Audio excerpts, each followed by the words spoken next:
कि अगर तुम्हें कुछ ज़्यादा अचीव करना है लाइफ में तो कम में सेटिस्फाई मत रहो। तो मैंने सोचा कि अब कम में बात नहीं बनेगी, थोड़ा और करना पड़ेगा। बट क्या होता है कि कुछ टाइम बाद हमें रियलाइज़ होता है कि हमारी प्रिपरेशन कहाँ लैक हो रही है। तो उस प्रिपरेशन को मैंने और कंप्लीट करने के लिए, रोबस्ट करने के लिए फिर मैंने अपने सोर्सेज को डाइवर्ट किया। अब अपन एनालिसिस कर लेते हैं किसी चीज़ का कि हाँ, हमारे को इतना एफर्ट डालना है इस पर्टिकुलर चीज़ में, इतना ये पढ़ना है और इतना मटेरियल पढ़ना है। तो वो एनालिसिस होकर आपको बूस्ट कर देता है आगे जाकर। आपके नोट्स शॉर्ट भी हों पर डिटेल्ड भी हों। हम सब एवरेज स्टूडेंट ही मानता हूँ, मैं तो अपने आप को भी एवरेज ही हूँ।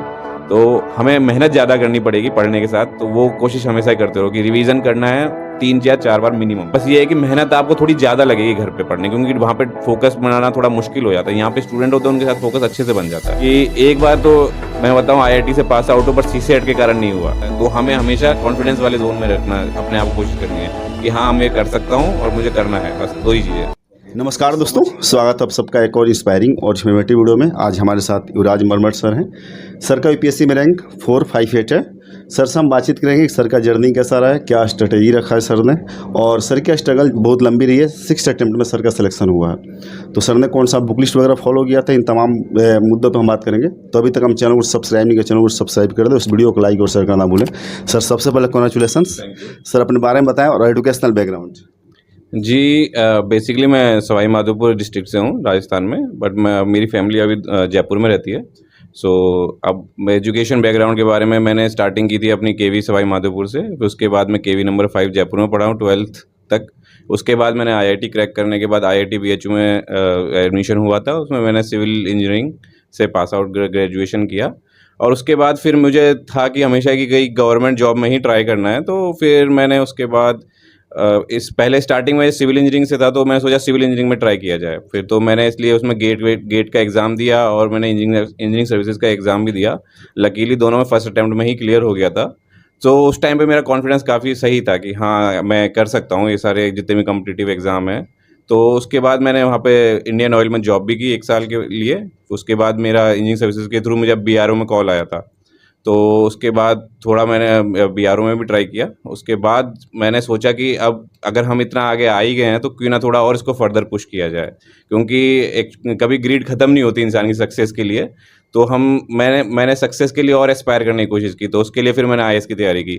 बट अनफॉर्चुनेटली कहें या फॉर्चुनेटली कहें कि मेरा थोड़ा इंजीनियरिंग सर्विस में रैंक कम था, तो उसके लिए मुझे और पुश मिला कि चलिए अब और कुछ बड़ा करने की कोशिश करते हैं। तो फिर मैंने IAS की तैयारी करना चालू किया। और फिर आज मतलब टाइम लग गया, बट ये होता है कि देर आए दुरुस्त आए। तो बस ये है कि आज वो 458 रैंक के साथ वो एग्ज़ाम क्लियर हो चुका है। सर आप BHU से, मैं भी BHU से हूँ। सर मैं आपसे ये जानना चाहूँगा कि आपने सर कब डिसाइड किया कि आपको IAS की तैयारी करनी? जी, कहीं न कहीं थोड़ा-सा तो पहले से था कि करना है, क्योंकि मेरे पापा स्टेट सर्विस में ही हैं। तो वो हमेशा IAS के अंडर में ही काम किया है, मिनिस्टर्स के अंडर में काम किया है। तो वो चाहते थे हमेशा उनका लड़का भी एक दिन IAS बने, क्योंकि अब हम जैसे बहुत सारे मिडिल क्लास फैमिली के लिए ये होता है कि ड्रीम होता है कि उनका लड़का, पापा-मम्मी के लिए ड्रीम होता है उनका लड़का या लड़की वो IAS बने एक दिन और अपना नाम रोशन करे। तो बस वही था, स्टार्टिंग से था। बट जो पुश था वो काफ़ी टाइम बाद आया कि हाँ, मुझे करना ही है तो करना ही है। तो वो जब मैं इंजीनियरिंग सर्विसेज में गया और इंडियन ऑयल में था, तो मैं वहाँ पे गवर्नमेंट सेक्टर में जुड़ चुका था। पर वहाँ जाने के बाद रियलाइज़ हुआ कि अगर तुम्हें कुछ ज़्यादा अचीव करना है लाइफ में तो कम में सेटिस्फाई मत रहो। तो मैंने सोचा कि अब कम में बात नहीं बनेगी, थोड़ा और करना पड़ेगा। तो वही है कि फिर उस पुश के कारण फिर मैं आज यहाँ पे पहुँच चुका हूँ। सर आपका मीडियम क्या है सर, ऑप्शनल सब्जेक्ट्स? जी, मेरा मीडियम इंग्लिश मीडियम है। और मैं वैसे स्टार्टिंग मैंने अपनी स्कूलिंग हिंदी मीडियम से की थी। तो 8th क्लास के बाद मैंने थोड़ा अपना मीडियम स्विच किया था। घर वालों ने, पापा ने वो करवा दिया था। तो उसके बाद फिर मैं इंग्लिश मीडियम में ही परस्यू किया पूरे एजुकेशन। तो मेरा इंग्लिश मीडियम इस तरीके से रहा। और ऑप्शनल मेरा फ़िलॉसफी है। हेलो एवरीवन, वीडियो में आगे बढ़ने से पहले आप सबको मैं एक इंपॉर्टेंट इन्फॉर्मेशन शेयर कर दूं। आप में से बहुत सारे स्टूडेंट की एक क्वेरी होती है, मुझसे पूछते हैं कि UPSC की उन्हें कोचिंग कहां से लेनी चाहिए। तो आपको पहले भी बताया था प्रेप लीडर के बारे में, आज फिर से मैं बता रहा हूं। प्रेप लीडर का UPSC एग्जाम कंटेंट अब तक का मार्केट में सबसे बेस्ट कंटेंट है। इसे प्रेप लीडर की ड्रीम टीम यानी UPSC की जो टॉप फैकल्टी इंडिया में है, उन्होंने इसे बनाया है। अगर आज ही आप इसे को डाउनलोड करते हैं तो 24 आवर्स के लिए इनकी प्रीमियम कंटेंट का एक्सेस बिल्कुल ही आपको फ्री मिलेगा। और यही नहीं, इसके बाद भी आपको बहुत कुछ एक्स्ट्रा मिलेगा, जैसे कि फ्री NCERT समरीज। आप सबको पता है कि UPSC की जर्नी में NCERT कितनी इंपॉर्टेंट भूमिका है। तो 6 से 12th क्लास तक की जो भी इंपॉर्टेंट चैप्टर हैं उसके सारे रिलेवेंट टॉपिक्स को आपको ऑब्जेक्टिव फॉर्म में यहाँ मिलेगा, जो आपके अंडरस्टैंडिंग को बेस्ट बनाएगा। फ्री करंट अफेयर्स मैगजीन आपको हर मंथ मिलेगा, जहां पर आपको रिलेवेंट न्यूज़पेपर का रिलेवेंट इन्फॉर्मेशन आपको यहाँ प्रोवाइड कराई जाएगी। इसमें डिस्टिंक्ट्स, प्रीलिम्स और मेंस का सेक्शन है, ताकि आप सभी एस्पेक्ट्स को कॉम्प्रिहेंसिव तरीके से कवर कर सकें। यही नहीं, फ्री ट्रेजर्स होते हैं यहाँ, जो कि नोट्स का कंसाइज समरी होता है in the form of flash cards like tabular form, जिससे कि लास्ट मिनट में एग्जाम से पहले आप उसे क्विक रिवीजन कर सकते हैं। मैं आपको बता दूं, ये बहुत ही यूनिक और वैल्यूएबल रिसोर्स है, जो कि सिर्फ प्रेप लेडर पे ही अवेलेबल है। फ्री लर्निंग थ्रू मैप्स, आप सभी जैसा कि जानते हैं कि हर साल यूपीएससी में कोई ना कोई क्वेश्चंस मैप बेस्ड होता ही है, तो एटलस को कैसे आपको स्टडी करना है, यहाँ पे वो स्किल आपको डेवलप कराई जाएगी बहुत ही यूनिक फीचर्स के साथ। सो फ्रेंड्स, आप सभी को इतना कुछ फ्री में देखने को मिल रहा है, तो फिर वेट किस बात की, अभी इस एप्लीकेशन को आपको जरूर डाउनलोड करनी चाहिए। इस वीडियो के डिस्क्रिप्शन में लिंक है, वहाँ जाकर आप इसे इजीली डाउनलोड कर सकते हैं। और हाँ, मैं आपको ये भी बता दूँ कि कंटेंट सबसे बेस्ट है, लेकिन इसके बावजूद भी आप सबसे पहले इस्तेमाल करें और फिर इसको अगर अच्छा लगे तो इसको आप बाई कर सकते हैं, परचेज कर सकते हैं। सर, अब सर स्ट्रेटेजी की बात करेंगे, क्योंकि आप सर बहुत वेटरन है, कहीं ना कहीं छठा अटेम्प्ट में सर। तो सर प्रीलिम्स के लिए सर आपके रिसोर्सेस वगैरह क्या हुआ करते थे, और बुक लिस्ट वगैरह क्या आपने फॉलो किया? सर स्टार्टिंग में जब मैंने प्रिपरेशन की थी जर्नी की, तो हम हमेशा की तरह, हर बच्चे की तरह, स्टूडेंट की तरह, तो मैंने कन्वेंशनल बुक से स्टार्ट किया था। मतलब जो स्पेक्ट्रम होती है हिस्ट्री, मॉडर्न हिस्ट्री के लिए, पॉलिटी, लक्ष्मीकांत और बाकी भी जितनी बुक्स हैं, तो स्टार्टिंग प्रिपरेशन तो वहीं से थी। बट क्या होता है कि कुछ टाइम बाद हमें रियलाइज़ होता है कि हमारी प्रिपरेशन कहाँ लैक हो रही है। तो उस प्रिपरेशन को मैंने और कंप्लीट करने के लिए, रोबस्ट करने के लिए, फिर मैंने अपने सोर्सेज को डाइवर्ट किया। अब लोग ये बोल देते हैं कि एनसीईआरटी पढ़ना सफिशिएंट है, या फिर लक्ष्मीकांत पढ़ लो, वो काफ़ी है। बट मैं बोलूँगा एक्चुअली में ऐसा नहीं है। लोग कभी कभार क्या है कि मिस इन्फॉर्म्ड हो जाते हैं। अब क्या है कि पहले का ज़माना नहीं रहा कि 2015-16 तक कि आप लिमिटेड बुक्स पढ़ के पास हो सकते हो। अब मैं जितने दोस्तों से बात करता हूँ, जितने भी हैं, तो उन्होंने इतनी पढ़ाई की होती है कि डाइवर्स करना है होता है, कि जैसे सिर्फ आप लक्ष्मीकांत पढ़ के पॉलिटी में प्री तो निकाल लेंगे, मेंस नहीं निकलेगा उससे। तो आपको क्या करना पड़ेगा कि कुछ अदर मटेरियल रेफर करने ही पड़ेंगे, लाइक कोचिंग के कुछ भी हो। तो मैंने काफ़ी कोचिंग के रेफर किए थे। प्री के लिए मैंने करंट अफेयर ओनली 4 कोचिंग के मटेरियल से पढ़ा था, सिर्फ करंट अफेयर। और मेंस के लिए मैंने 3 कोचिंग के मटेरियल से पूरा सिलेबस पढ़ा था 3 बार अलग अलग। तो उस चक्कर में क्या होता है कि हर कोचिंग का मटेरियल मोर और लेस सिमिलर है, बट ये होता है 30% 40% डाइवर्सिफिकेशन होता है, तो उससे आपके नए टॉपिक्स प्रिपेयर हो जाते हैं। ये आपको एक एक्स्ट्रा एडवांटेज देता है। तो इसी रीज़न से मेरा जो मेंस के मार्क्स में जीएस का बूस्ट था ना, वो 100 मार्क्स का था इस बार। तो मैं एकदम से लास्ट ईयर में जो 340 थे, वो इस बार मेरे 420 के आसपास पहुंच गए मार्क्स एक बार में ही। सर, आप IITian हैं, आर्ट्स वाले, ह्यूमैनिटी वाले, मतलब कमेंट में करके जाते हैं कि आप किसी भी जाए, जो बीटेक कर रखा है जिन्होंने, तो इंजीनियरिंग बैकग्राउंड से होते हैं, बड़ा साइंटिफिक तरीके से उनकी पढ़ाई होती है। सर, मैं आपसे जानना चाहूँगा कि साइंटिफिक स्टडी कैसी होती है, और सर उस पर क्या कहना है आपका? सर, साइंटिफिक स्टडी का तो मैं ये बोलूँगा कि साइंटिफिक स्टडी नहीं बोलूँगा, एनालिटिकल स्टडी बोलूँगा। तो उसमें क्या है एनालिटिकल स्टडी में, कि आप जब भी कुछ पढ़ोगे तो इस तरीके से एनालिसिस करके पढ़ोगे कि ये चीज़ मुझे कितनी अच्छी से समझ में आ सकती है, या कितना डिफिकल्ट है मेरे लिए, और प्लस मुझे कितना टाइम किस चीज़ में डिवोट करना है। तो जब अपन एनालिसिस कर लेते हैं किसी चीज़ का कि हाँ, हमारे को इतना एफर्ट डालना है इस पर्टिकुलर चीज़ में, और इतना ये पढ़ना है और इतना मटेरियल पढ़ना है, तो वो एनालिसिस होके आपको बूस्ट कर देता है आगे जाके। ये नहीं रहेगा कि आप एक ही जगह पे बार बार सर्किल की तरह घूम रहे हो, उसी चीज़ को बार बार पढ़ रहे हो और वो आपको समझ में नहीं आ रहा है, या फिर आप मेहनत कम कर रहे हो एक जगह पे और दूसरी जगह पे ज़्यादा कर रहे हो जहाँ पे ज़रूरत नहीं है। तो उस तरीके से आपको बैलेंस करके चलना पड़ता है।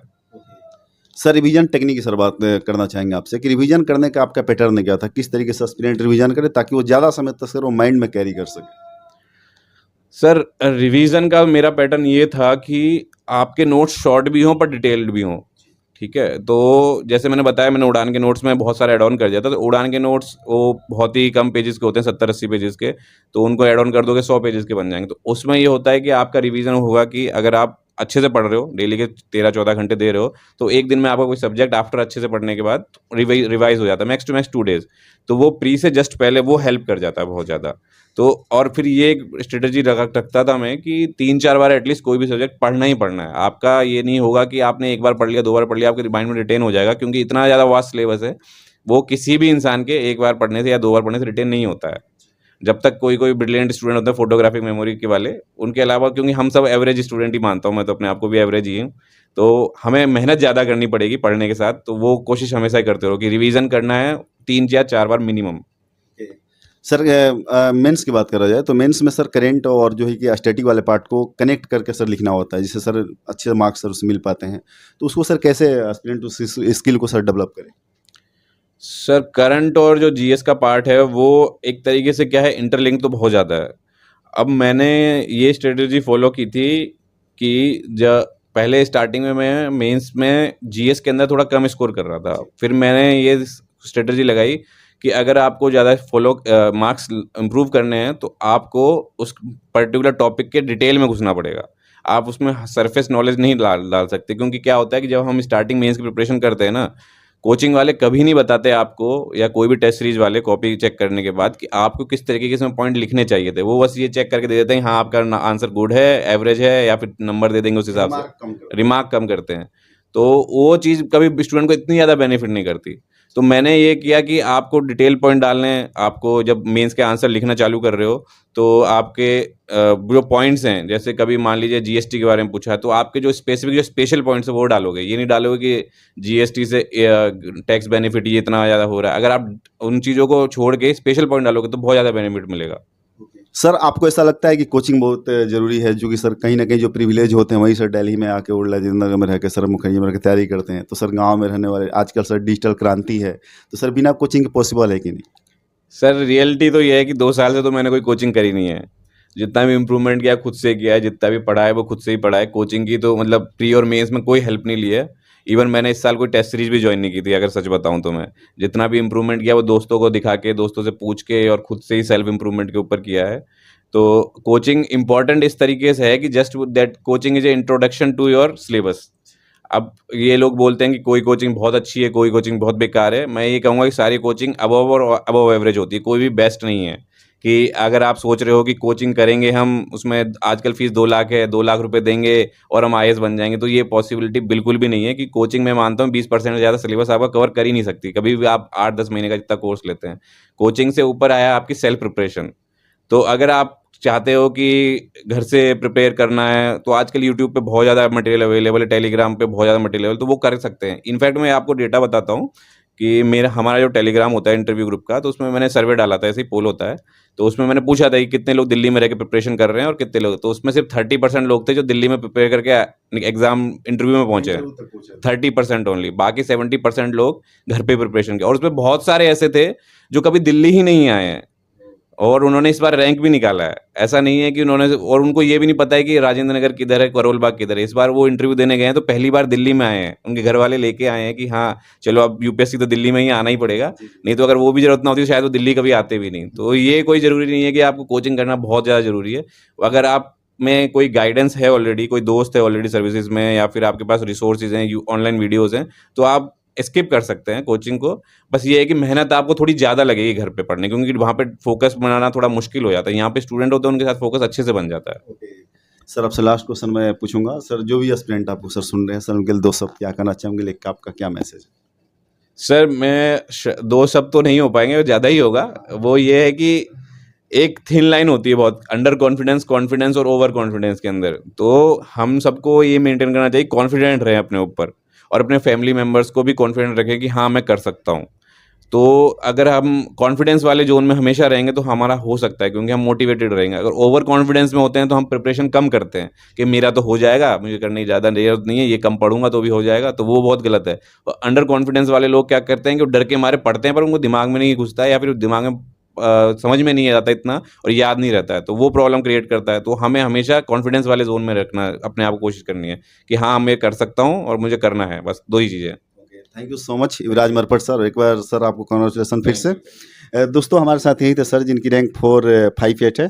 सर ने बहुत अच्छे से अपनी स्ट्रेटेजी बताई, अपना स्ट्रगल बताया, कौन कौन सर ने बुक लिस्ट वगैरह फॉलो किया था। तो यदि आपको ये वीडियो अच्छी लगी है तो इस वीडियो को लाइक करें और शेयर करें, चैनल सपोर्ट करें, सब्सक्राइब करना